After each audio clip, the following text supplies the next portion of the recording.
Welcome back to Stoic Saga, where we explore the timeless wisdom of Stoicism to help you live a more resilient and independent life.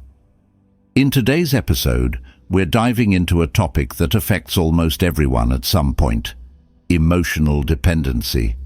Whether it's feeling like you need someone's approval to be happy or relying on others for validation, emotional dependency can be a huge source of stress and frustration. But here's the good news: you don't need to rely on others to feel complete. In fact, Stoic philosophy teaches us that true freedom comes from within.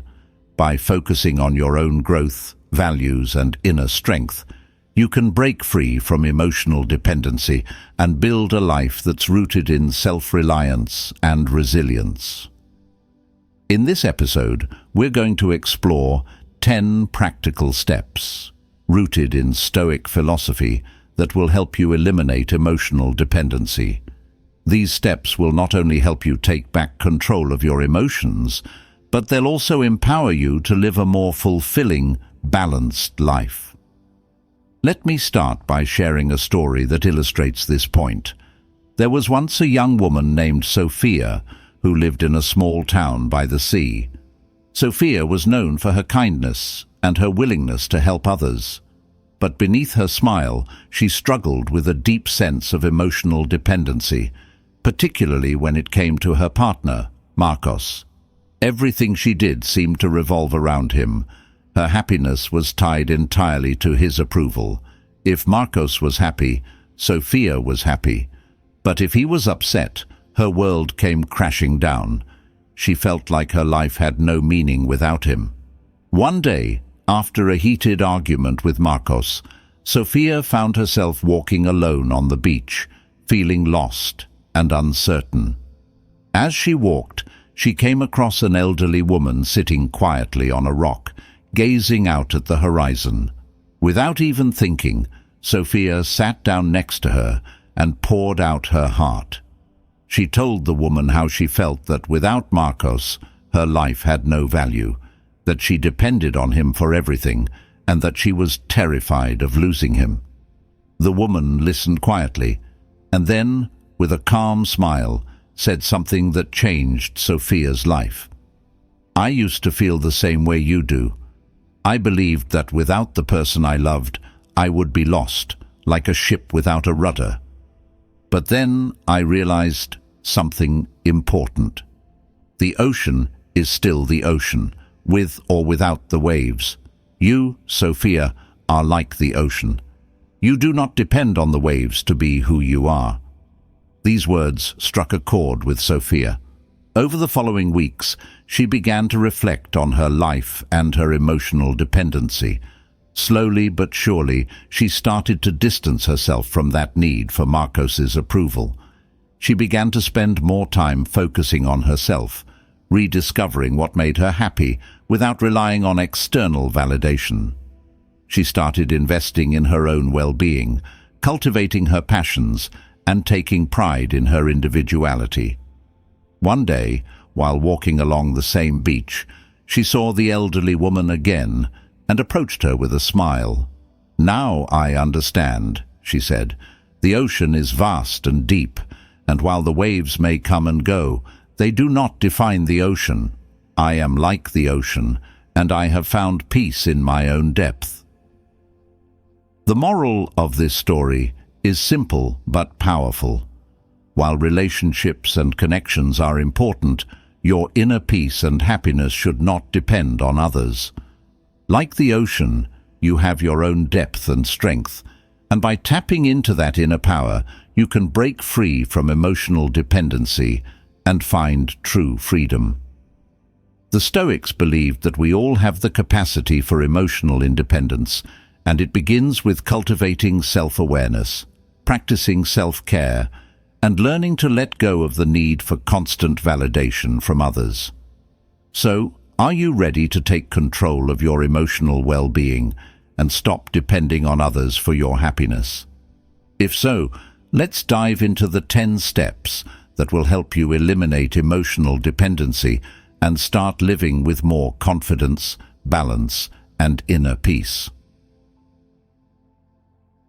1. Take care of your own space. Focus on yourself instead of relying on others. Now that we've set the stage, let's dive into the first step toward eliminating emotional dependency: taking care of your own space. When I say your own space, I'm talking about both your physical environment and your mental and emotional space. This is about learning to focus on yourself, your needs, and your well-being without constantly relying on others to fill in the gaps. One of the key principles in Stoicism is the idea of self-reliance, understanding that you have the power within you to create the life you want, regardless of external circumstances or relationships. Emotional dependency often stems from a sense of incompleteness. We might feel like we're not enough on our own, so we look to others, whether it's a partner, a friend, or even a parent, to fill that void. But when you depend on others to feel whole, you give away your power. The Stoics believed that true strength comes from within, from taking responsibility for your own happiness and well-being. As Epictetus famously said, "We cannot choose our external circumstances, but we can always choose how we respond to them." This means that while you can't control other people or the situations you find yourself in, you can control how you take care of yourself and your space. Let's take a practical example. Imagine you're in a relationship where you find yourself constantly looking to your partner for validation. You might ask them, "Do you think I'm doing well at work? Do you think I look good in this outfit? Do you still love me as much as you did before?" These questions, while natural, can become a sign of emotional dependency when they start to dominate your thinking. You begin to rely on your partner's answers to feel good about yourself. But here's the thing: their opinion of you doesn't define your worth, and relying on them to feel validated is not only unfair to them, but it also weakens your sense of self. What if, instead, you started focusing on your own space, on building your own confidence and taking care of your mental and emotional well-being without waiting for someone else to validate you? This is where the practice of self-care comes into play. And I don't just mean the bubble baths and spa days, though those are great too. I'm talking about deeper self-care, setting boundaries, recognizing your worth, and nurturing your own personal growth. When you take care of your own space, you stop looking for others to do it for you. A great way to start is by creating a daily routine that centers around taking care of your mind, body, and emotions. The Stoics were big on routines. Marcus Aurelius, in his Meditations, often reflected on how he could start each day with intention and purpose. By creating a routine that focuses on what you need, whether it's setting aside time for meditation, journaling, exercising, or even just sitting quietly with your thoughts, you begin to fill your own emotional cup, so to speak. This allows you to approach relationships from a place of balance rather than neediness. Another important aspect of taking care of your own space is learning to enjoy your own company.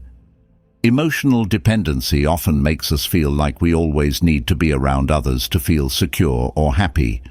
But when you cultivate a sense of contentment in your own space, you realize that you're perfectly capable of enjoying life on your own terms. This doesn't mean isolating yourself or avoiding relationships. It means finding fulfillment in both solitude and connection. It's about striking that balance where you appreciate the people in your life, but you don't depend on them for your happiness. Let's return to the story of Sophia that we introduced in the beginning. After her conversation with the elderly woman on the beach, Sophia began to focus on taking care of her own space. She started spending more time on the things she enjoyed, reading, painting, and walking along the shore. She stopped waiting for Marcos to tell her how she should feel about herself, and instead she began cultivating her own sense of worth. The more she invested in herself, the less she needed external validation to feel happy. She found that by taking care of her own space, both mentally and physically, she felt more grounded, more confident, and more at peace. Now, this doesn't mean you should cut people out of your life or stop seeking support from loved ones. Relationships are important, and it's natural to lean on others from time to time. But when you take care of your own space first, you approach relationships from a place of strength rather than dependence. You stop expecting others to fill your emotional gaps because you've already filled them yourself. A practical exercise you can try is the Stoic reflection technique. At the end of each day, take a few minutes to reflect on how well you took care of your own space. Ask yourself, did I rely on someone else for validation today? Did I spend time nurturing my own well-being? By reflecting on these questions regularly, you'll start to notice patterns in your behavior and become more mindful of how you're managing your emotional space. Over time, you'll find that you're less dependent on others for emotional support because you've built a strong foundation within yourself. In Stoicism, the ultimate goal is to achieve inner peace and emotional resilience, regardless of external circumstances. Taking care of your own space is the first step toward building that inner strength. By focusing on yourself, your needs, your growth, your happiness, you create a life that is rooted in self-reliance and independence. And from that place of emotional stability, you're able to engage in relationships that are healthier, more balanced, and more fulfilling. In conclusion, emotional dependency starts to fade when you make the conscious decision to take care of your own space. Whether it's setting up a self-care routine, practicing mindfulness, or simply learning to enjoy your own company, the more you focus on nurturing yourself, the less you'll need to rely on others to feel whole. Remember, as the Stoics taught, your happiness and peace of mind are within your control. The next time you catch yourself looking to someone else for validation, pause and ask yourself, how can I take care of my own space today? 2. Let go of perfectionism. Stop stressing over being perfect. All the time. The second step in eliminating emotional dependency is learning to let go of perfectionism. Perfectionism can be one of the biggest contributors to emotional dependency because it creates a constant need for approval and validation from others. When you're always striving to be perfect, whether it's in your work, your relationships, or how you present yourself, you end up placing your sense of self-worth in the hands of others.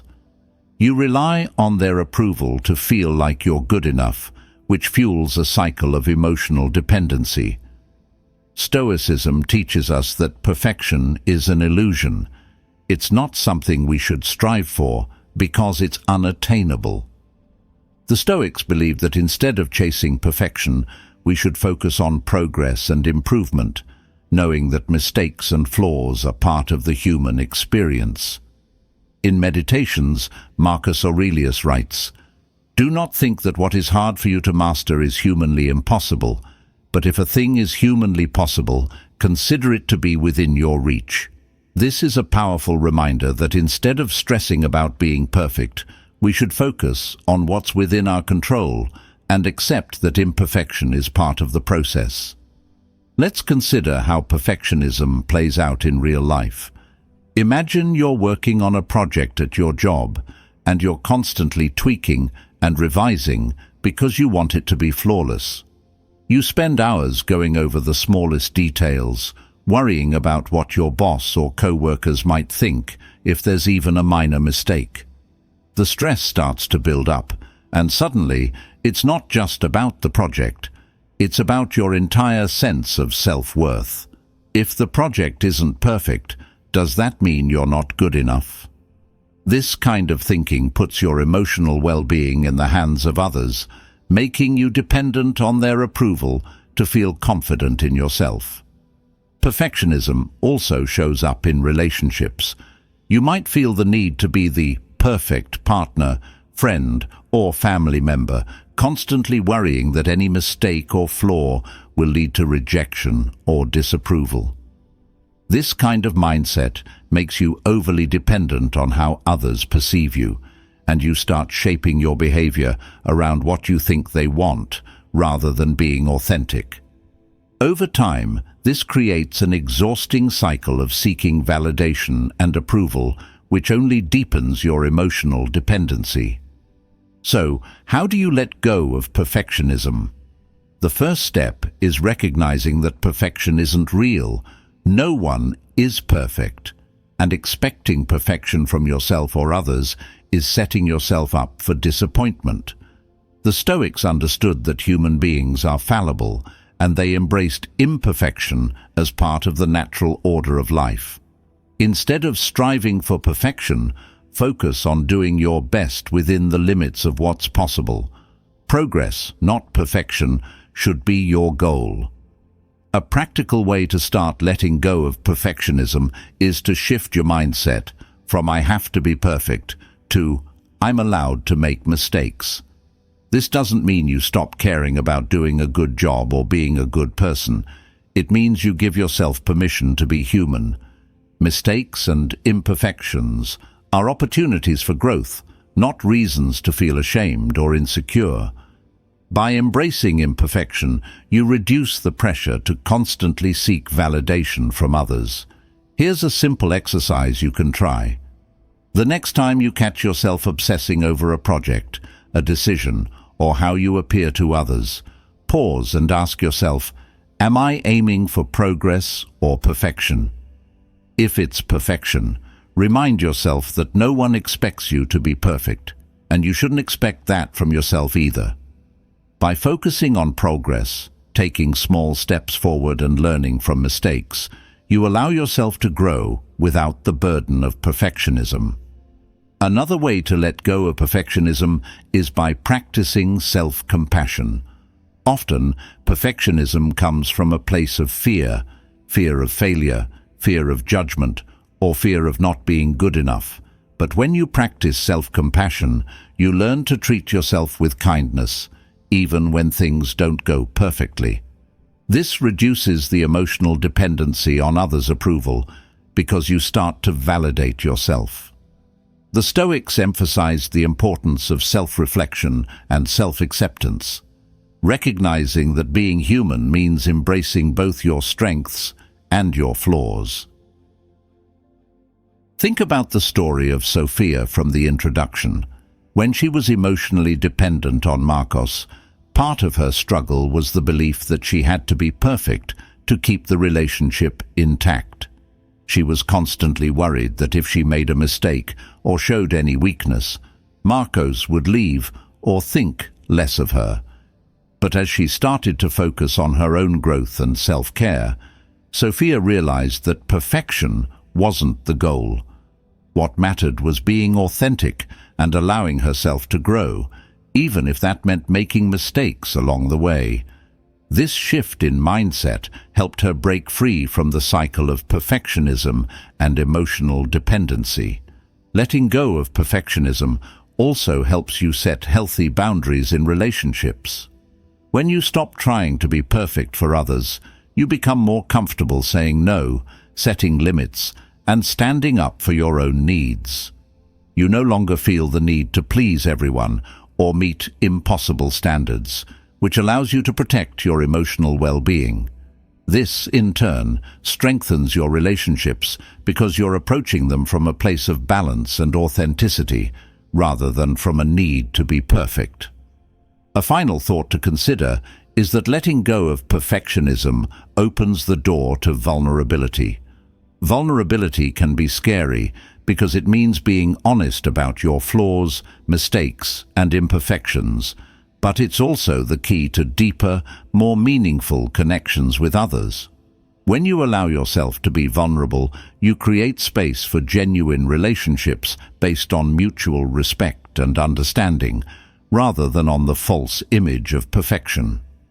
The Stoics valued honesty and integrity, and they believed that being true to yourself, imperfections and all, was the foundation of a good life. In conclusion, letting go of perfectionism is a crucial step in eliminating emotional dependency. By embracing your imperfections, practicing self-compassion, and focusing on progress rather than perfection, you take back control of your emotional well-being. You stop seeking validation from others and start finding confidence in your own growth. Remember, as the Stoics taught, perfection isn't the goal. Living with purpose and authenticity is. The next time you catch yourself striving for perfection, ask yourself, am I being true to myself, or am I trying to meet someone else's expectations? If it's the latter, it's time to let go and focus on being the best version of yourself, imperfections and all. 3. Meet new people. Expand your social circle and build emotional independence. The third step to eliminating emotional dependency is to meet new people. This might seem like an obvious solution, but its importance goes beyond simply making more friends or expanding your network. When you diversify your social connections, you prevent yourself from becoming overly reliant on just one or two people for emotional support or validation. Building a broad and varied social circle is crucial for emotional independence because it helps you balance your relationships, reduces the pressure on individual connections, and provides a healthier dynamic where you're not depending on just a few people for your sense of worth or happiness. One of the reasons emotional dependency develops is because we sometimes invest too much in one person or a small group of people. This can happen in romantic relationships, friendships, or even within families. When our world revolves around a limited number of individuals, we start to rely on them too much for emotional support, approval, and validation. This can lead to anxiety, insecurity, and a fear of losing those relationships because we've attached so much of our self-worth to them.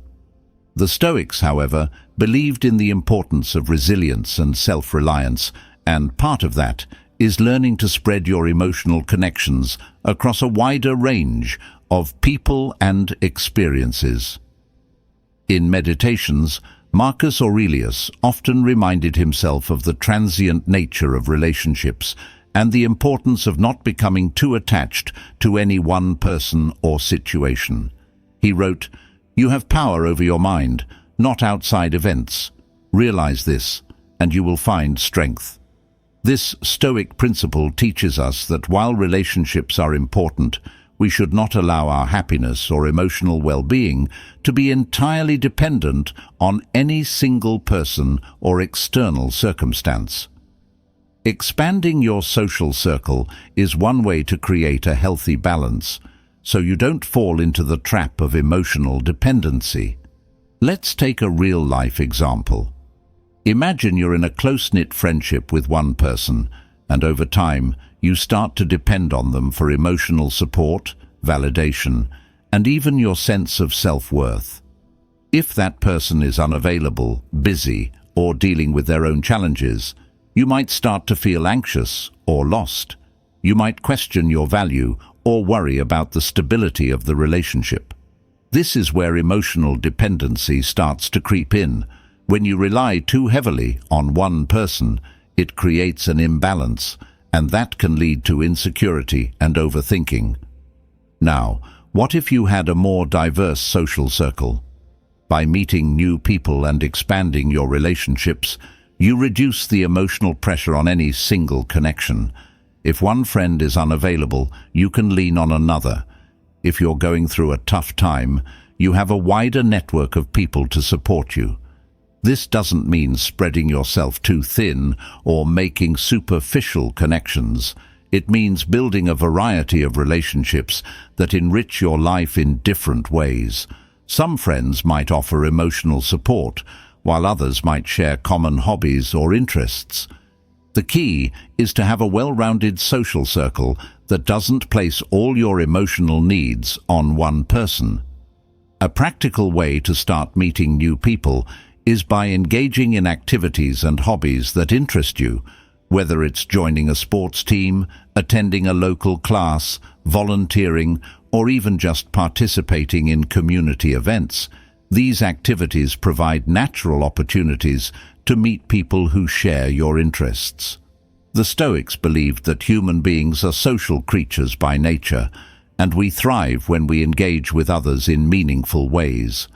By putting yourself in situations where you can meet new people, you're not only expanding your social circle, but also creating opportunities for growth and learning. It's also important to remember that meeting new people doesn't mean replacing old relationships.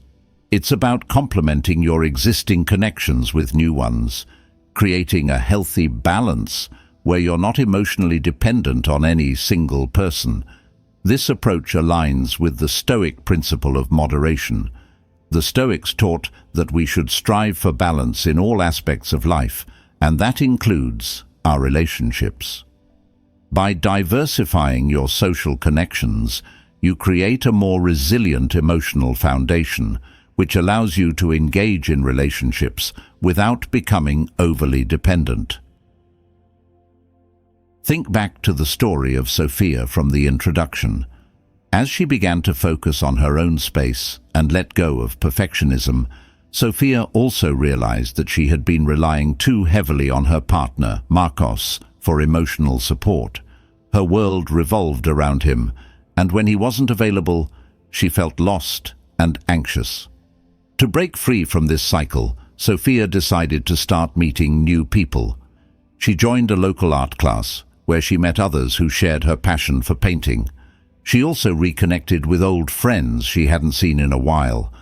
Over time, Sophia found that by expanding her social circle, she no longer felt as emotionally dependent on Marcos. She had built a support system that included multiple people, which helped her maintain her emotional independence. Meeting new people also encourages personal growth. Every new relationship introduces you to different perspectives, experiences, and challenges. By engaging with a variety of individuals, you're constantly learning and evolving, which strengthens your sense of self. Emotional dependency often stems from a fear of change or a reluctance to step outside your comfort zone. But when you meet new people and embrace new experiences, you build confidence in your ability to adapt and grow. This, in turn, reduces the need to cling to old relationships or habits out of fear or insecurity. One way to build emotional independence is by diversifying your emotional portfolio, much like how you would diversify your financial investments. Instead of putting all your emotional capital into one relationship, you spread it across a variety of connections. This creates a stronger, more stable foundation for your emotional well-being, making you less vulnerable to the ups and downs of any single relationship. The Stoics understood that while relationships are valuable, they should not define our sense of self or our emotional state. By building a wide range of meaningful connections, you protect yourself from emotional dependency and create a life that is rich and fulfilling. Finally, it's worth noting that meeting new people can be intimidating, especially if you're someone who struggles with social anxiety or shyness. But the Stoics believed in the power of pushing through discomfort to achieve personal growth. Epictetus famously said, "Difficulties are things that show a person what they are." Meeting new people might be challenging at first, but it's through these challenges that you grow stronger, more confident, and more emotionally independent. In conclusion, expanding your social circle is a key step in eliminating emotional dependency. By meeting new people, you reduce the pressure on individual relationships, create a more balanced support system, and foster personal growth. You become emotionally independent because your happiness and self-worth are no longer tied to one or two people. Instead, you build a diverse network of connections that enrich your life in different ways. Remember, as the Stoics taught, your power lies in how you choose to engage with the world. So, the next time you feel overly dependent on a relationship, take a step outside your comfort zone and start meeting new people. It's a powerful way to build emotional independence and resilience. 4. Do fun stuff. Engage in activities that make you happy and emotionally healthy. The fourth step to eliminating emotional dependency is to do fun stuff. Yes, it's as simple as that.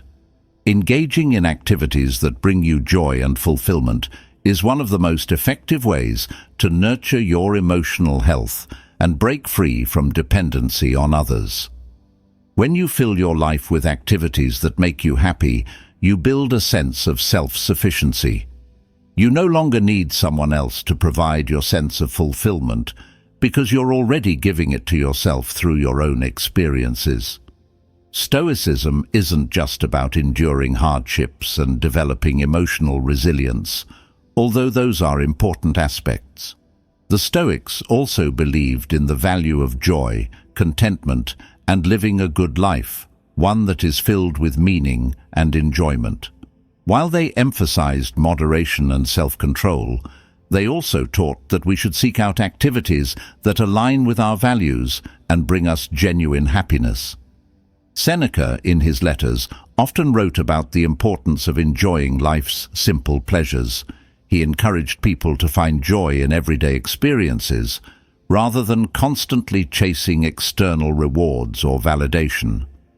One of the main reasons people become emotionally dependent on others is that they're not finding enough joy and fulfillment in their own lives. When you rely on someone else to provide your happiness, whether it's a partner, friend, or even a job, you set yourself up for emotional dependency.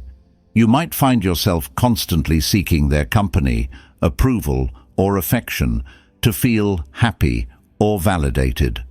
But this is a fragile foundation for emotional well-being because it places your happiness in someone else's hands. If that person is unavailable, or if the relationship faces challenges, your sense of happiness can quickly crumble. The solution: do more of what makes you happy, independently. By engaging in activities that bring you joy, you cultivate emotional independence because you're taking responsibility for your own well-being. When you do fun things that align with your values and interests, you build a strong foundation of self-reliance. You learn that your happiness isn't dependent on someone else's presence or approval. It's something you create for yourself. Let's take a real-world example. Imagine you've been in a relationship where you and your partner did everything together. You relied on each other for entertainment, socializing, and emotional support. But now, your partner is busy with work, and you find yourself feeling lonely, bored, or even resentful. This is a classic case of emotional dependency, where your happiness has become too tied to another person's availability. But what if you started exploring activities that made you happy on your own? Whether it's picking up a hobby you've always wanted to try, going for a hike, or simply reading a book that brings you joy, these independent activities help you reclaim your emotional independence. The Stoics believed that happiness comes from within, not from external circumstances or other people. In Meditations, Marcus Aurelius wrote, "Very little is needed to make a happy life. It is all within yourself, in your way of thinking." This Stoic teaching reminds us that our mindset and actions determine our happiness, not the people around us. By engaging in activities that bring you joy, you're practicing this Stoic principle. You're taking ownership of your happiness and no longer relying on external factors. It's also important to note that doing fun stuff doesn't mean being irresponsible or avoiding life's challenges. The Stoics weren't advocating for a life of hedonism or distraction. Instead, they encouraged balance, enjoying life's pleasures while also staying grounded in your values. The key is to engage in activities that are meaningful and enriching, rather than mindlessly chasing after short-term gratification. For example, a Stoic might find joy in spending time with loved ones, practicing a craft, or simply enjoying the beauty of nature.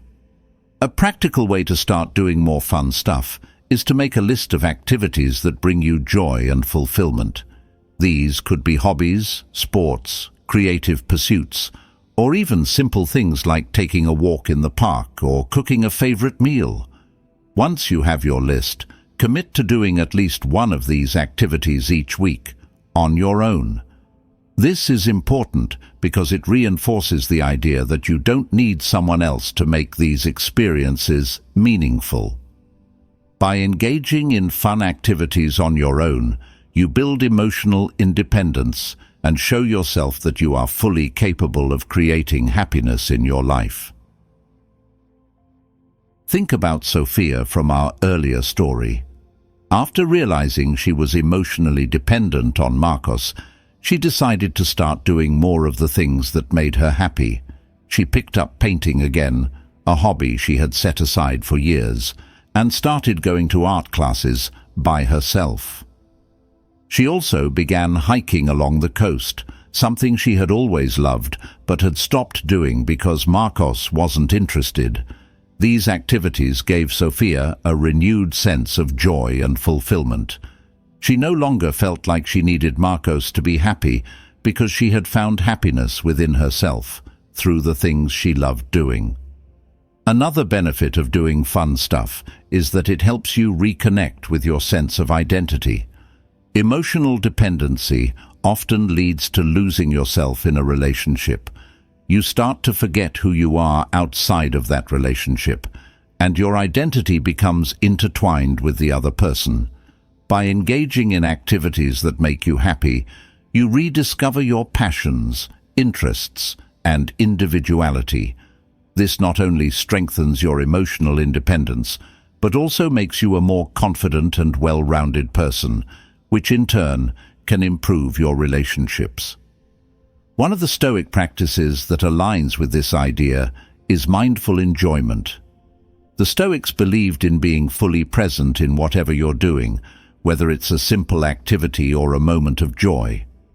By being mindful and appreciating the present moment, you amplify the happiness and fulfillment you get from those experiences.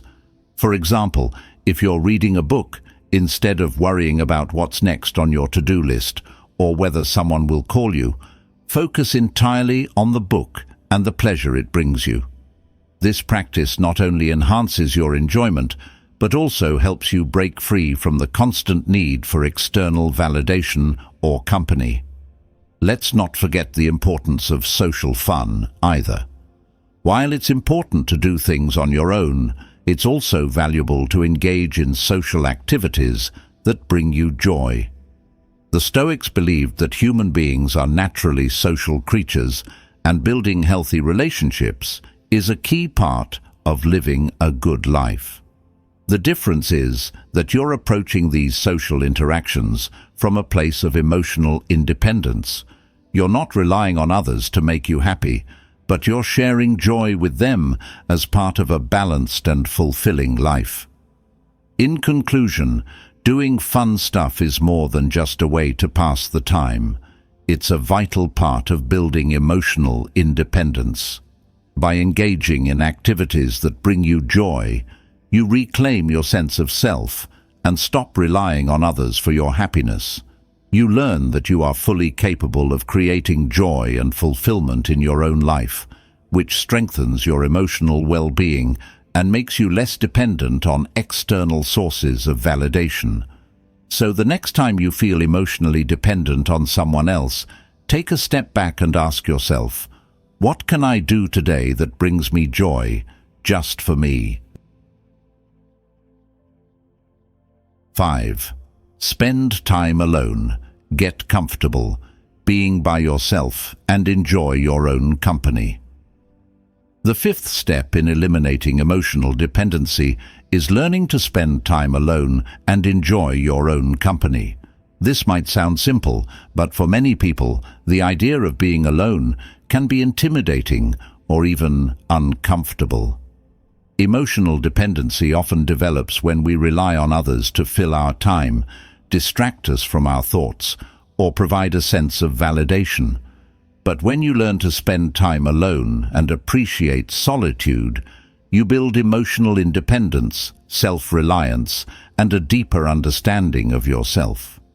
The Stoics valued solitude as a time for reflection, personal growth, and inner peace.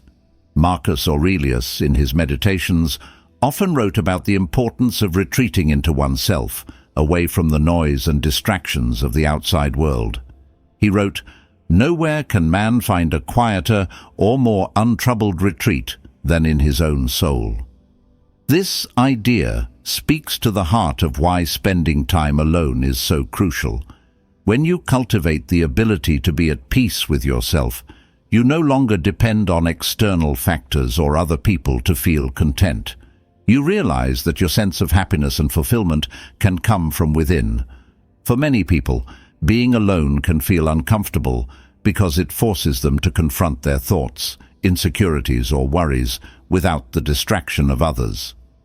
It's easy to use social interactions, relationships, or even technology as a way to avoid being alone with your thoughts. But avoiding solitude only deepens emotional dependency because you never learn how to be self-sufficient. When you spend time alone, you give yourself the opportunity to reflect, recharge, and reconnect with your inner self. Let's take a real-world example. Imagine you're someone who is always surrounded by people, whether it's through work, family, or friendships. You rarely spend time alone because you enjoy the company of others and feel uncomfortable with the idea of solitude. But this constant need for interaction can lead to emotional dependency, where you feel anxious or incomplete when you're not with others. You might even start to fear being alone because it makes you feel disconnected or unimportant. Now, let's flip the scenario. What if you started to spend intentional time alone, not as a way to isolate yourself, but as a way to cultivate self-awareness and emotional independence? Imagine taking a walk by yourself, sitting quietly in a park, or even spending an evening at home without the distraction of your phone or social media. At first, it might feel strange or even unsettling, but over time, you begin to realize that solitude isn't something to fear. It's a gift.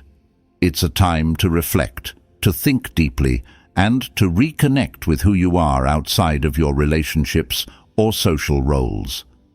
This practice of spending time alone aligns perfectly with Stoic philosophy. The Stoics believed that we should not be dependent on external circumstances or people for our happiness. Instead, we should find contentment within ourselves. By spending time alone, you practice this Stoic principle of self-reliance. You learn that your peace of mind doesn't come from being with others.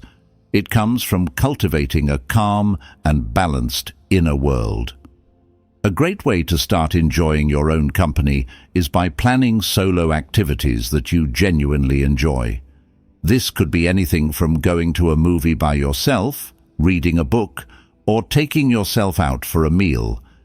The key is to choose activities that allow you to be fully present with yourself, without the need for distraction or external validation. The more you engage in these solo activities, the more comfortable you'll become with solitude, and the less you'll feel the need to constantly be surrounded by others.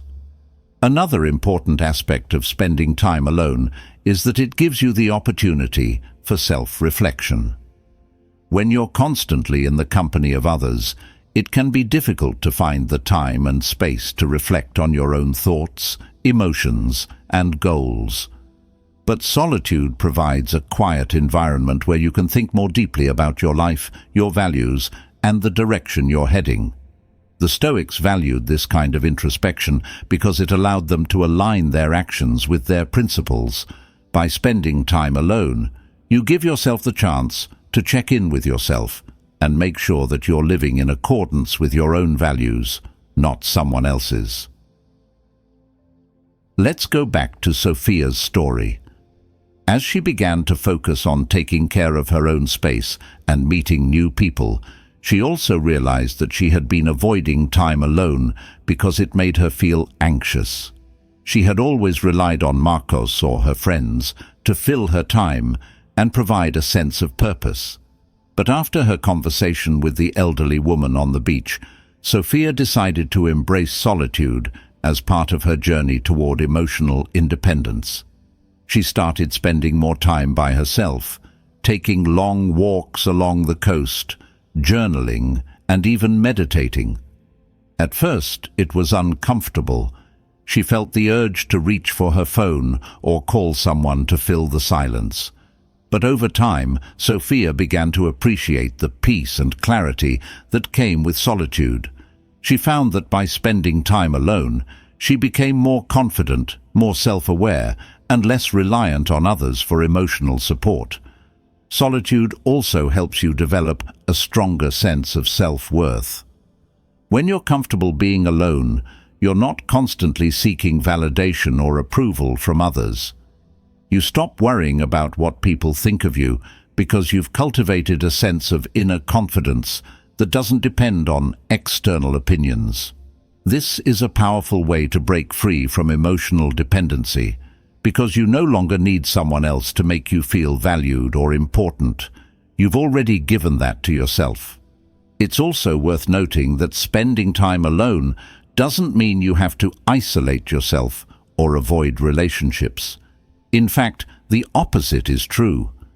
When you're comfortable being alone, you're able to engage in relationships from a place of strength and independence, rather than from a place of neediness or dependence. You're not afraid of being alone because you know that your happiness and self-worth don't depend on others. This makes your relationships healthier and more balanced because you're not relying on them to fill emotional gaps. A practical exercise you can try is the Stoic practice of journaling. At the end of each day, spend a few minutes alone with your thoughts and write down what's on your mind. Reflect on your experiences, your emotions, and your goals. This simple act of journaling helps you connect with yourself and gives you a space to process your thoughts without external influence. Over time, you'll find that journaling becomes a powerful tool for self-reflection and emotional growth. In conclusion, spending time alone is a key step in eliminating emotional dependency. By learning to enjoy your own company and embracing solitude, you build emotional independence and self-reliance. You stop relying on others to fill your time or validate your worth, and instead you find peace and fulfillment within yourself. As the Stoics taught, true happiness comes from within, and solitude is a powerful way to tap into that inner source of strength. So, the next time you feel uncomfortable with the idea of being alone, remember that solitude is an opportunity for growth, reflection, and emotional freedom. 6. Learn to say no. Protect your time and energy by saying no when you need to. The sixth step in eliminating emotional dependency is learning to say no.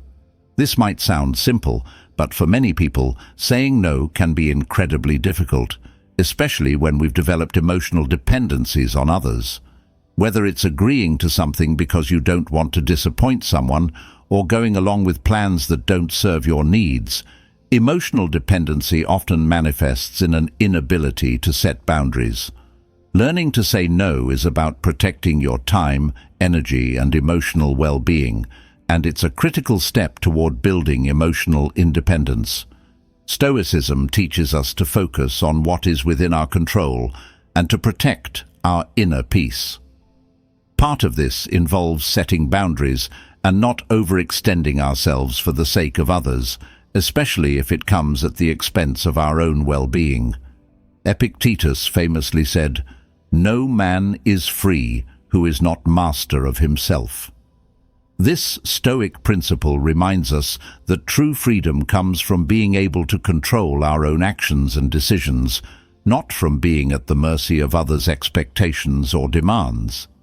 One of the reasons emotional dependency develops is because we feel a need to please others in order to gain their approval or affection. We might say yes to things we don't really want to do, or agree to requests that drain our energy, because we fear that saying no will result in rejection or disappointment. But constantly saying yes, out of fear or guilt, only deepens the cycle of dependency. It puts others' needs before your own, and reinforces the belief that your worth is tied to how much you can do for others. Learning to say no is about reclaiming your power and establishing healthy boundaries. It's about recognizing that your time and energy are valuable, and you have the right to protect them. By saying no when you need to, you're not being selfish, you're practicing self-care. The Stoics believed that we should live with integrity, and that part of integrity is being honest about what we can and cannot give. Let's take a real-life example.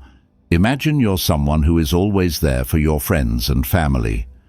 Whenever someone asks you for help, you drop everything to be there for them, even if it means sacrificing your own time or well-being.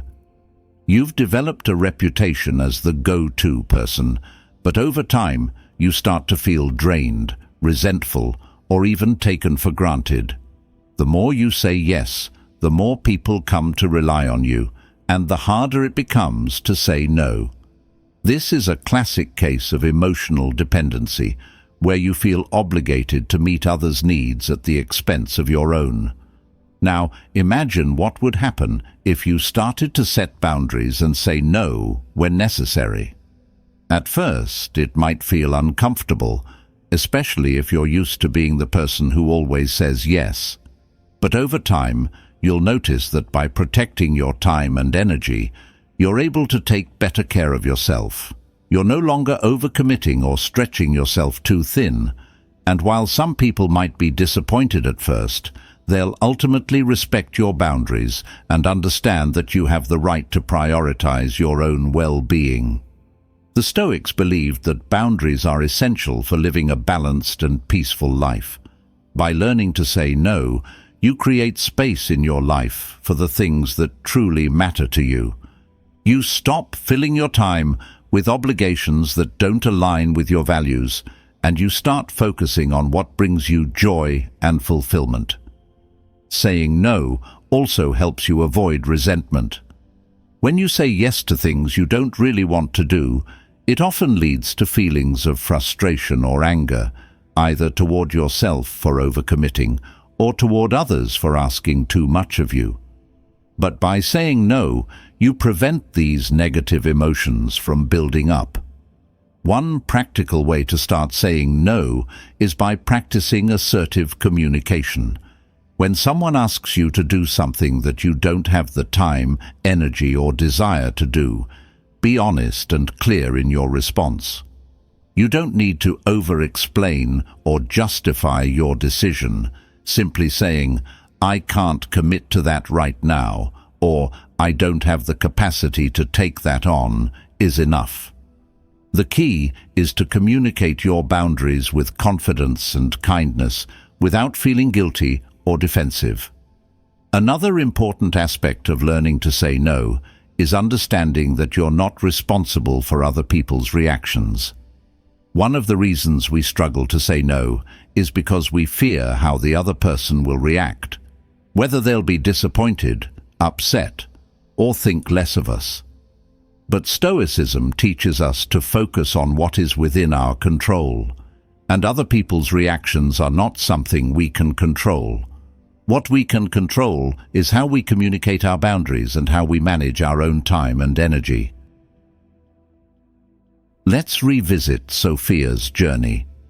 After realizing that she had been emotionally dependent on Marcos, Sophia also started to notice that she was saying yes to things she didn't really want to do, both in her relationship and with her friends. She would agree to plans or favors because she didn't want to upset anyone, even if it meant sacrificing her own needs. But as she began to work on her emotional independence, Sophia made a conscious effort to start saying no when she needed to. At first, it was difficult. She worried that people would be disappointed or that she would come across as selfish. But the more she practiced setting boundaries, the more confident she became. She found that by saying no when necessary, she had more energy and time to focus on the things that truly mattered to her. Saying no also empowers you to take charge of your own life. When you stop agreeing to things out of obligation or fear, you become more intentional about how you spend your time. You start to make decisions based on what's best for you rather than what others expect from you. This is a powerful way to break free from emotional dependency because you're no longer relying on others to define your worth or validate your choices. You're taking control of your own path. A practical exercise you can try is the no list. At the beginning of each week, write down a list of things you're going to say no to, whether it's social invitations, extra work assignments, or unnecessary favors. This list will serve as a reminder of your commitment to protecting your time and energy. Each time you successfully say no to something that doesn't serve you, you'll feel a sense of empowerment and emotional freedom. In conclusion, learning to say no is a crucial step in eliminating emotional dependency. By setting boundaries and protecting your time and energy, you take back control of your life and prioritize your own well-being. You stop saying yes out of fear or obligation, and you start living with intention and integrity. Remember, as the Stoics taught, you are responsible for your own actions, not for how others react to them. The next time you feel pressured to say yes to something that doesn't align with your needs, pause and ask yourself, am I saying yes because I want to, or because I feel like I have to? If it's the latter, it's time to practice the power of no. 7. Invest in yourself. Don't feel guilty about spending time or money on self-care. The 7th step to eliminating emotional dependency is to invest in yourself. This might sound straightforward, but it's something many people struggle with, especially when they've spent years putting others first or seeking external validation. Investing in yourself means taking the time, energy, and sometimes money to nurture your own growth, happiness, and well-being. It's about prioritizing self-care and personal development without feeling guilty about it. When you invest in yourself, you build a strong foundation of emotional independence because you're showing yourself that your own needs, dreams, and happiness matter. Stoic philosophy places a strong emphasis on self-mastery and personal growth. The Stoics believed that we should continuously strive to improve ourselves, both mentally and physically. But this kind of self-improvement doesn't happen by accident. It requires deliberate effort and often the willingness to invest in yourself. Whether it's taking the time to develop new skills, investing in your health, or simply allowing yourself moments of rest and relaxation, investing in yourself is an essential part of living a balanced and fulfilling life.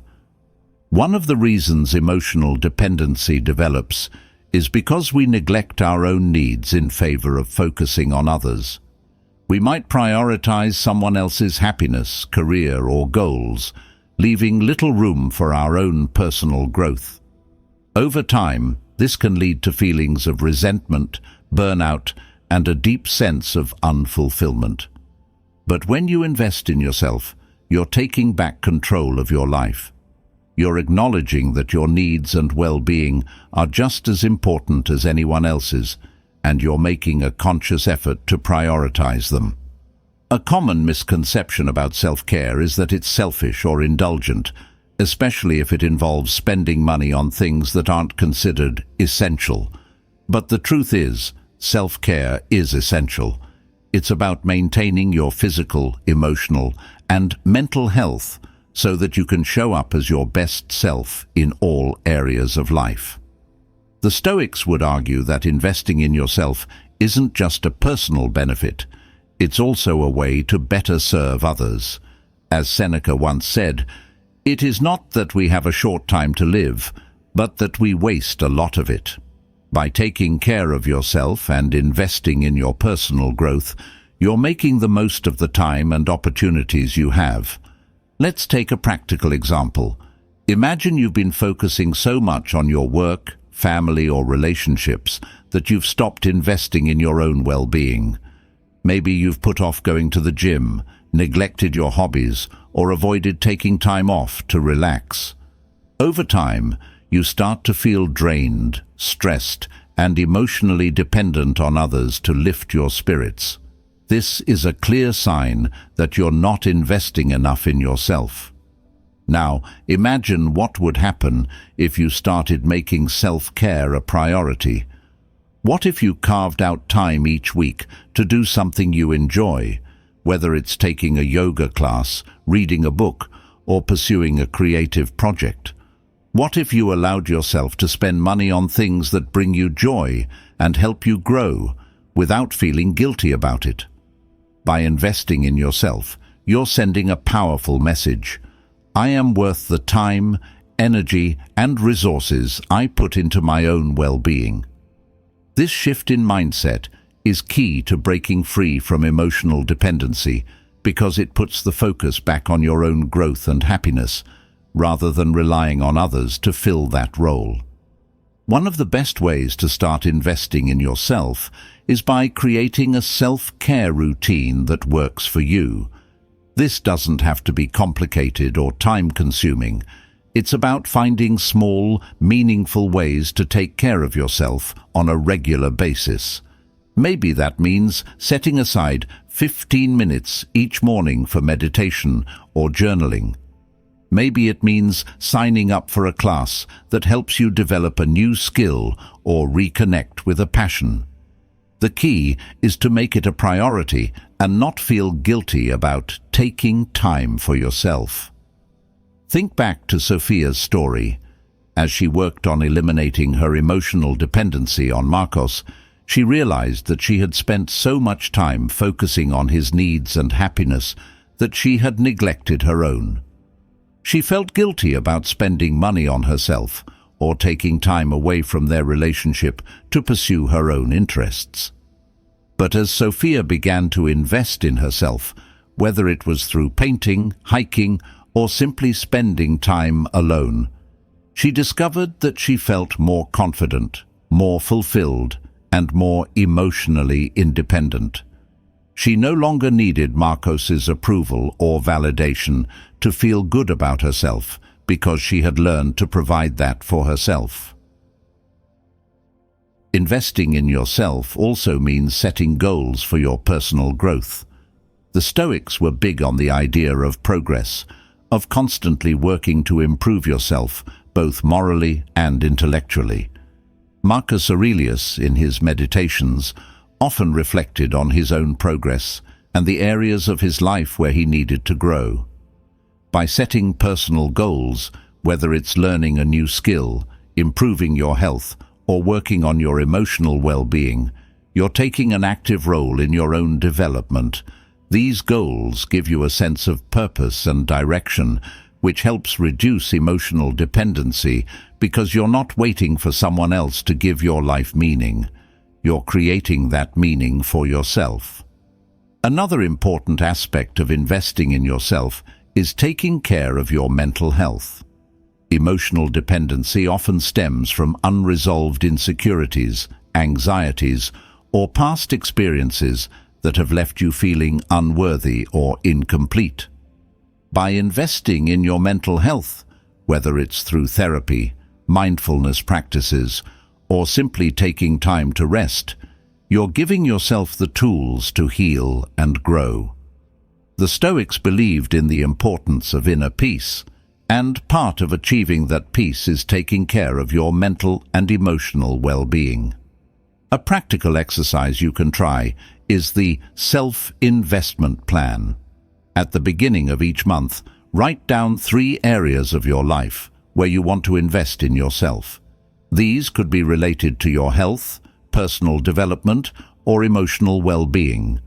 Then, make a plan for how you're going to invest in those areas.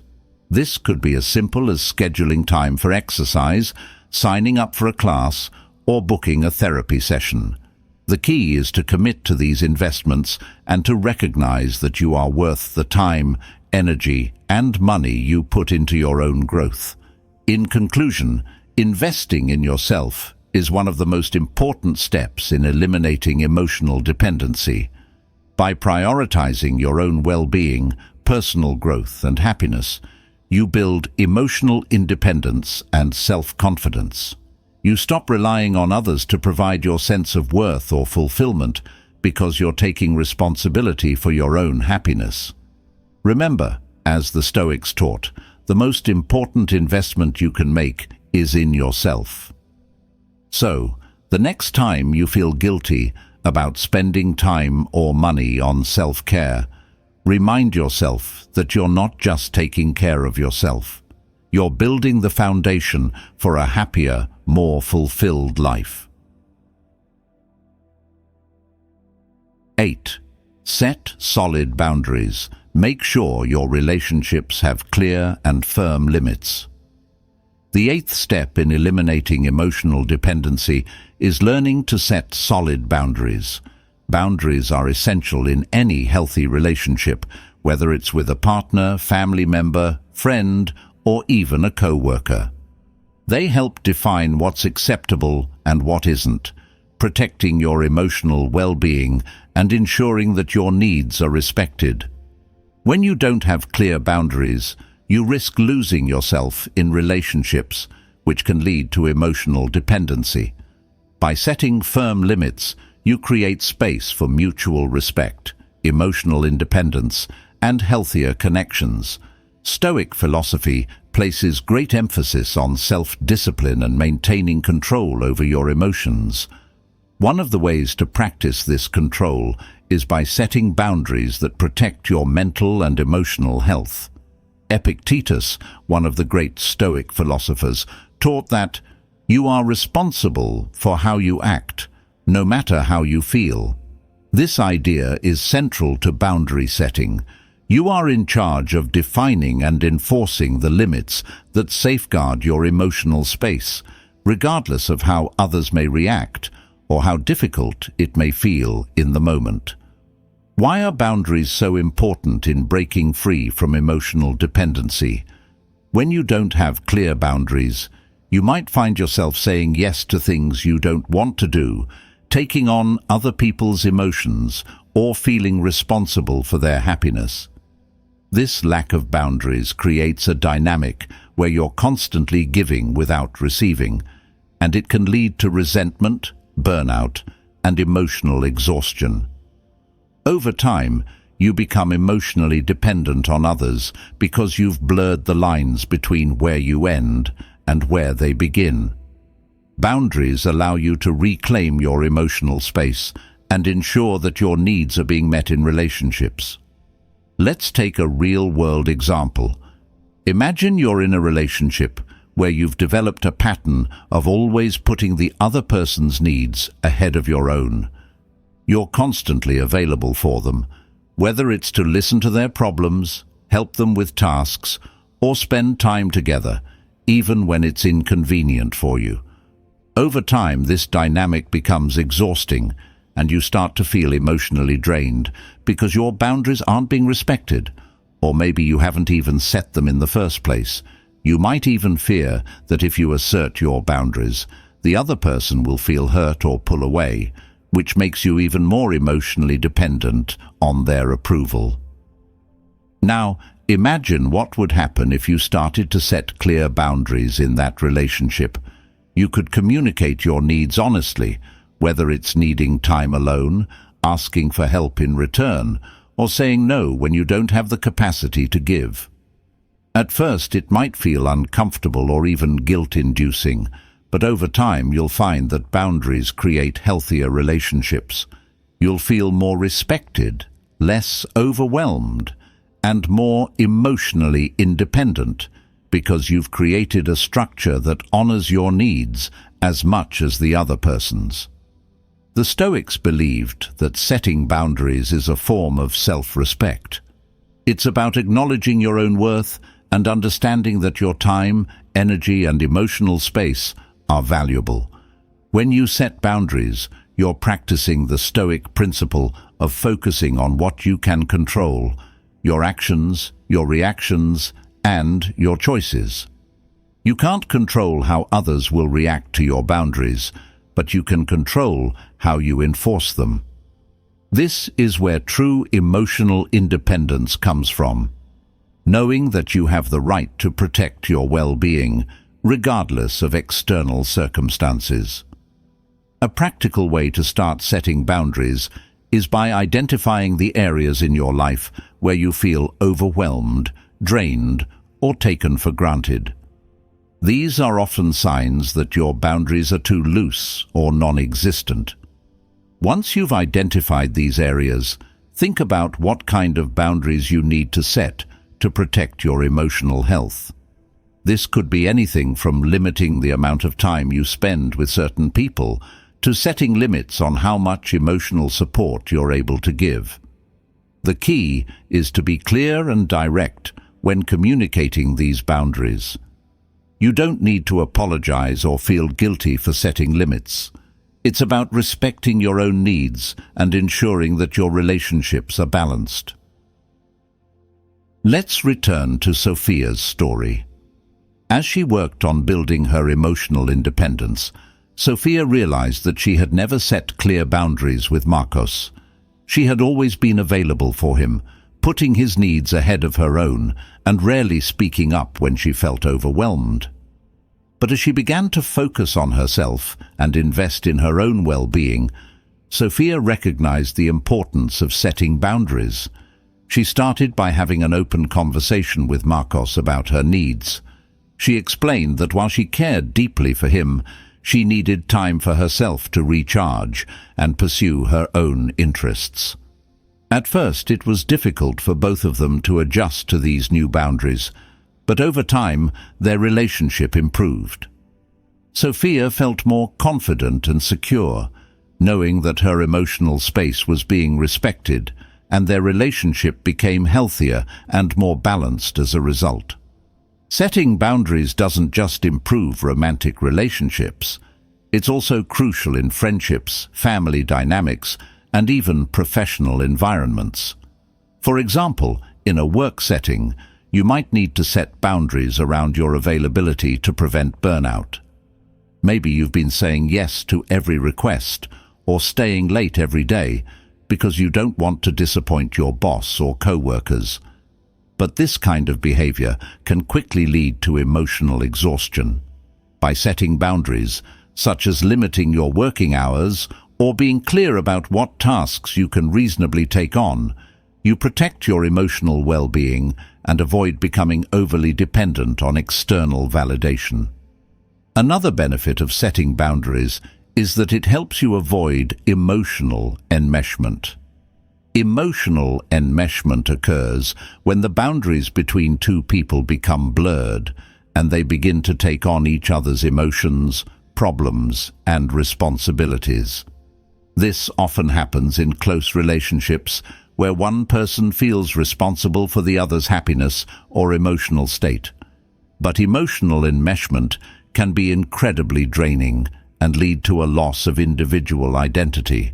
By setting clear boundaries, you prevent this kind of unhealthy dynamic and ensure that both you and the other person maintain your emotional independence. A practical exercise you can try is the boundary audit. Take some time to reflect on the relationships in your life and identify where your boundaries might need strengthening. Are there areas where you're overcommitting, feeling drained, or not being honest about your needs? Once you've identified these areas, write down the boundaries you need to set and how you're going to communicate them. This exercise helps you gain clarity on where your emotional space needs protection and empowers you to take action. In conclusion, setting solid boundaries is a vital step in eliminating emotional dependency. Boundaries protect your emotional well-being, ensure that your needs are respected, and create healthier, more balanced relationships. By being clear about what you will and won't accept, you reclaim your emotional independence and stop relying on others to define your worth. Remember, as the Stoics taught, you are responsible for your own peace of mind, and setting boundaries is a powerful way to protect that peace. The next time you feel overwhelmed or taken for granted, ask yourself, what boundary do I need to set to protect my emotional well-being? 9. Don't settle for less than you give. Make sure what you give and get in relationships is balanced. The 9th step in eliminating emotional dependency is to stop settling for less than you give. Relationships, whether they're romantic, platonic, or familial, should be built on mutual respect, support, and reciprocity. Emotional dependency often develops when there is an imbalance in what you're giving and what you're receiving. If you consistently find yourself giving more, whether it's emotional support, time, or energy, without getting the same in return, you create a dynamic that can lead to dependency and resentment. Learning to recognize and demand balance in your relationships is a key part of maintaining your emotional independence. Stoicism teaches us the importance of equity and fairness in all aspects of life, including our relationships. The Stoics believed that we should interact with others in a way that reflects virtue, integrity, and justice. This means that in relationships we should strive for balance, giving as much as we receive, and ensuring that we're not taken advantage of or undervalued. Marcus Aurelius, in Meditations, wrote about the importance of acting justly and not allowing others to take more than what is fair. This principle can be directly applied to relationships. If you're constantly giving more than you're receiving, it's a sign that the relationship is out of balance, and that imbalance can lead to emotional dependency. Why does this imbalance lead to emotional dependency? When you give more than you receive, you start to feel undervalued, unappreciated, and emotionally drained. Over time, this creates a sense of insecurity in the relationship. You begin to wonder if the other person cares about you as much as you care about them, or if they would be there for you in the same way you've been there for them.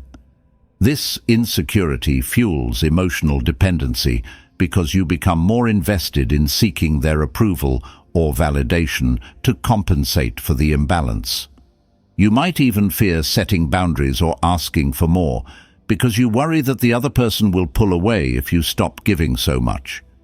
The Stoics believed that self-respect and self-worth are crucial to maintaining healthy relationships. When you value yourself, you naturally expect others to value you as well. This means not settling for relationships where you're constantly giving without receiving the same level of care and support. The Stoics taught that we should focus on relationships that bring mutual benefit, rather than ones that drain our energy and undermine our self-worth. If a relationship is one-sided, it's not a relationship based on virtue or fairness. Let's look at a real-world example. Imagine you're in a friendship where you're always the one initiating plans, providing emotional support, and making time for the other person. You listen to their problems, offer advice, and are there whenever they need you. But when you need support, they're often too busy, unavailable or simply uninterested in helping you. Over time, you start to feel like the relationship is one-sided. You're giving far more than you're receiving. This creates a sense of emotional dependency because you begin to seek their approval or attention to feel valued. You might even make excuses for their lack of effort, convincing yourself that it's normal or that you're expecting too much. Now imagine what would happen if you recognized this imbalance and decided to stop settling for less than you give. Instead of accepting the one-sided dynamic, you set clear boundaries and communicate your needs. You might tell your friend, "I've noticed that I'm always the one reaching out or offering support, and I'd appreciate it if our friendship was more balanced." At first, this might feel uncomfortable, but by addressing the imbalance, you're reclaiming your emotional independence. You're no longer relying on their approval or attention to feel valued. You're demanding the same level of respect and effort that you give. The Stoics believed that relationships should be based on mutual respect, and part of that respect involves reciprocity. Reciprocity means that both people in the relationship are contributing equally, emotionally, mentally, and physically.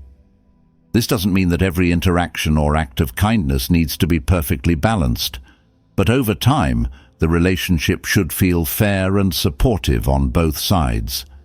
If you find yourself constantly giving without receiving, it's a sign that the relationship isn't aligned with Stoic principles of justice and fairness. Think back to Sophia's journey. After working on her emotional independence and setting boundaries, Sophia also realized that her relationship with Marcos was often unbalanced. She was always the one giving more, whether it was emotional support, time, or effort. Marcos, on the other hand, didn't always reciprocate in the same way. Instead of settling for this imbalance, Sophia had a conversation with Marcos about her needs and expectations. She explained that while she loved supporting him, she also needed the same level of care and effort in return. By addressing the imbalance, Sophia took a step toward creating a more equal and healthy relationship, one where both partners gave and received equally. Learning to stop settling for less than you give also involves self-reflection. Take some time to think about your relationships. Are they balanced? Are you receiving the same level of care and support that you're giving? If not, ask yourself why you're settling for less. Sometimes we settle for less because we fear confrontation or we don't believe we deserve better. But Stoic philosophy teaches us to value ourselves and to act with integrity in all aspects of life, including our relationships.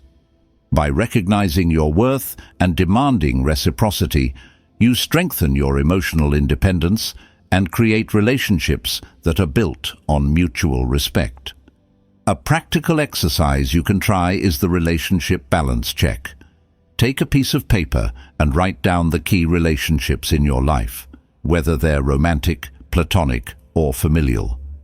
Next to each relationship, write down what you give to that person and what you receive in return. Is the relationship balanced, or is there an obvious disparity in effort, support, or care? If you notice that one or more relationships are unbalanced, think about what steps you can take to address the situation. This might involve having a conversation, setting boundaries, or even reassessing whether the relationship is serving your emotional well-being. In conclusion, not settling for less than you give is an essential step in eliminating emotional dependency. By ensuring that your relationships are balanced and based on mutual respect and reciprocity, you protect your emotional well-being and avoid the trap of overgiving. You deserve relationships where you are valued, respected, and supported in the same way you give to others. Remember, as the Stoics taught, you are responsible for maintaining your own sense of self-worth, and that includes not settling for less than you deserve. The next time you feel like you're giving more than you're receiving, ask yourself, is this relationship balanced? And if not, what can I do to create more reciprocity? 10. Speak up confidently. Be honest and clear. When communicating to avoid emotional dependency. The 10th and final step in eliminating emotional dependency is learning to speak up confidently. Honest, clear communication is one of the most powerful tools you have to maintain emotional independence and healthy relationships. When you express your needs, desires, and boundaries clearly, you not only avoid misunderstandings, but also assert your right to be treated with respect. Emotional dependency often stems from a fear of speaking up, whether it's out of worry about being judged, rejected, or misunderstood. But by learning to communicate confidently, you take control of your emotional well-being and create relationships based on mutual understanding and respect.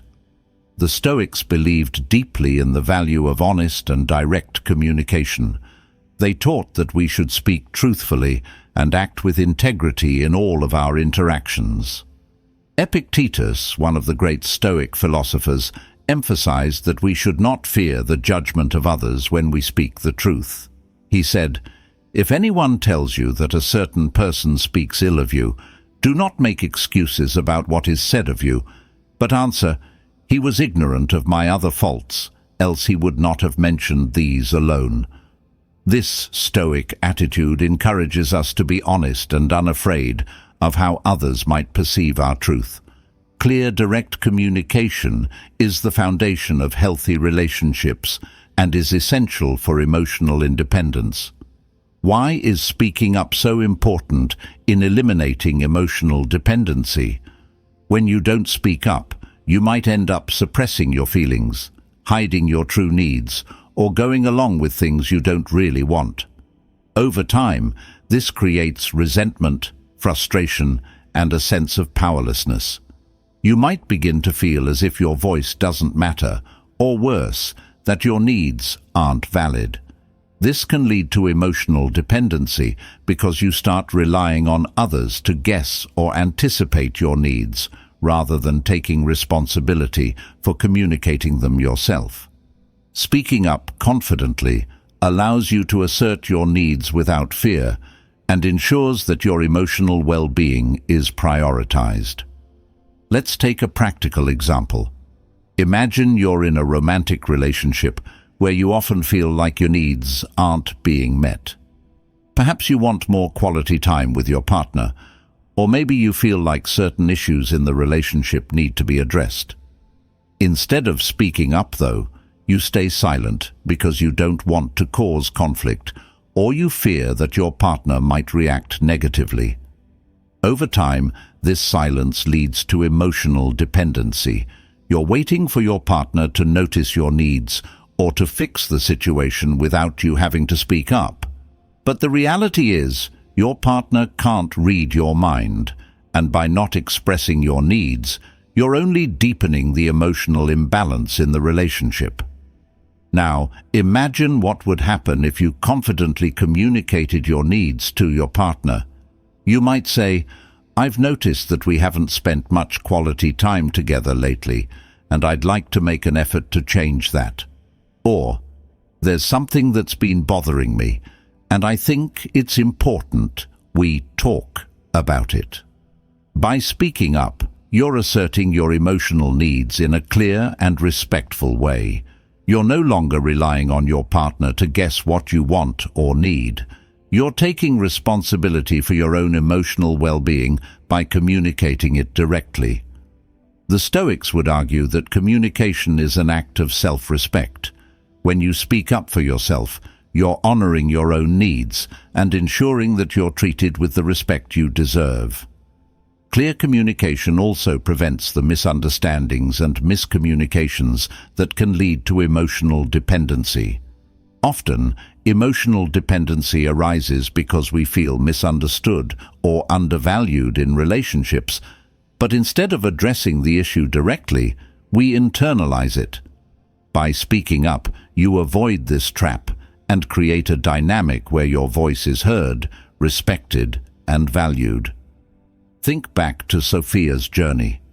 One of the reasons Sophia became emotionally dependent on Marcos was because she didn't speak up about her own needs and boundaries.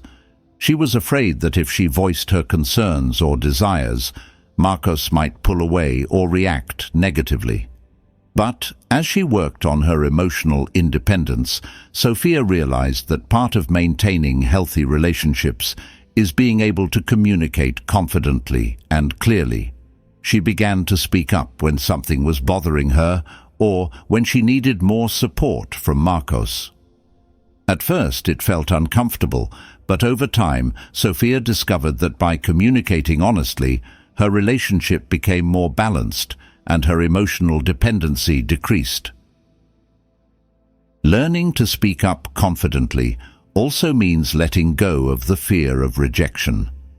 One of the main reasons people avoid speaking up is because they fear how the other person will react. Will they get upset? Will they reject you? Will the relationship change? These fears are normal, but they often prevent you from having the honest conversations that are necessary for healthy relationships. The Stoics believed that we should not fear rejection or the opinions of others because those things are outside of our control. What we can control is how we communicate and whether we choose to speak with integrity and honesty. As Marcus Aurelius wrote, "The opinion of 10,000 men is of no value if none of them knows anything about the subject." A practical way to start speaking up confidently is by practicing assertiveness. Assertiveness is the ability to express your thoughts, feelings, and needs clearly and respectfully, without being passive or aggressive. When you're assertive, you communicate in a way that respects both your own rights and the rights of the other person. For example, instead of saying, "You never spend time with me," which might come across as accusatory, you could say, "I've been feeling like we haven't spent as much time together lately, and I'd love for us to plan something soon." This kind of communication is clear, direct, and respectful. It expresses your needs without blaming or attacking the other person.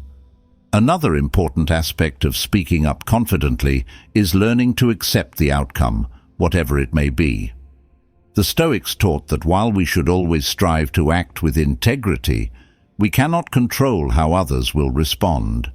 When you speak up, there's always a possibility that the other person might react negatively, misunderstand your intentions, or even reject your request. But this is where emotional independence comes in. By accepting that you can't control their reaction, you free yourself from the fear of speaking up. What matters is that you've communicated your truth clearly and respectfully. The outcome is secondary to the act of honoring your own voice. A practical exercise you can try is the Speak Up Challenge. Identify one situation in your life where you've been hesitant to speak up, whether it's a conversation with a friend, family member, or partner. Write down what you want to say and how you plan to communicate it assertively. Then, commit to having that conversation within the next week. This exercise helps you build confidence in your communication skills and reinforces the idea that speaking up is an essential part of maintaining emotional independence. In conclusion, speaking up confidently is the final step in eliminating emotional dependency. By learning to communicate your needs, desires, and boundaries clearly, you take control of your emotional well-being and create healthier, more balanced relationships. You no longer rely on others to guess what you need or feel. You express it directly, which fosters mutual respect and understanding. Remember, as the Stoics taught, speaking the truth is an act of self-respect and integrity. So, the next time you feel hesitant to speak up, ask yourself, am I honoring my own needs by staying silent, or is it time to confidently express my truth? We've covered 10 powerful steps to eliminate emotional dependency, each rooted in Stoic principles. From taking care of your own space to setting boundaries and communicating clearly, these steps are about building emotional independence and fostering healthier relationships. Remember, true happiness and fulfillment come from within, not from relying on others. Whether you focus on spending time alone, saying no, or investing in yourself, each step will help you create more balance and resilience in your life. Pick one step to start applying today and take that first move toward emotional freedom. If you enjoyed this episode, please like, subscribe, and share it with someone who could benefit from these insights. Let's keep building a community focused on personal growth and living the Stoic way. Thanks for watching, and see you next time.